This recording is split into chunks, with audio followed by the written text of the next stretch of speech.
علامتين بيقولوا لك انك ماشي صح ماليا حتى لو مش حاسس بكده. مش هقول لك الكلام ده كخبير، هقول لك كواحد زيك بالظبط شاف نفس الاخطاء عند اصحابه وشغله وقدر يسبق بخطوه. اول علامه انك بتبني فلوس مش بتبني صوره.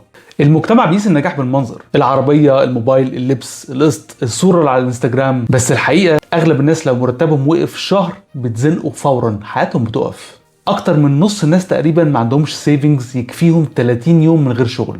مفيش اي امان مالي. فلو انت مركز تزود فلوسك مش صورتك، ترفع مدخراتك بدل ما بترفع اقساطك، وبتصرف اقل من دخلك، فانت فعليا في الطريق الصح حتى لو محدش شايف ده غيرك، وده لوحده نجاح مالي كبير. تاني علامة انك بطلت تقارن نفسك بالناس الغلط. الدراسات بتقول ان احساسك بفلوسك بيتحدد بالناس اللي حواليك مش بالحقيقة نفسها. يعني انت لو بتقبض 40,000 وحواليك ناس بتقبض 50 هتحس نفسك قليل، لكن لو حواليك ناس بتقبض 30 هتحس انك ملك. وده معناه ايه؟ ان مقارنة دخلك بالناس مش مقياس، ده سباق ملوش خط نهاية، هيفضل دايما في حد اعلى منك. الفلوس رحلة شخصية مش منافسة، وكل ما قارنت نفسك اقل كل ما دماغك وفلوسك يتظبطوا اسرع. فلو انت بتبني فلوس مش منظر وبتمشي رحلتك من غير ما تقارن نفسك بحد، فانت مش بس ماشي صح، انت سابق 90% من الناس حتى لو لسه ما وصلتش الرقم اللي في خيالك. عشان تبني عقلية بتعمل فلوس، خلي دي مش اخر مرة تشوفني.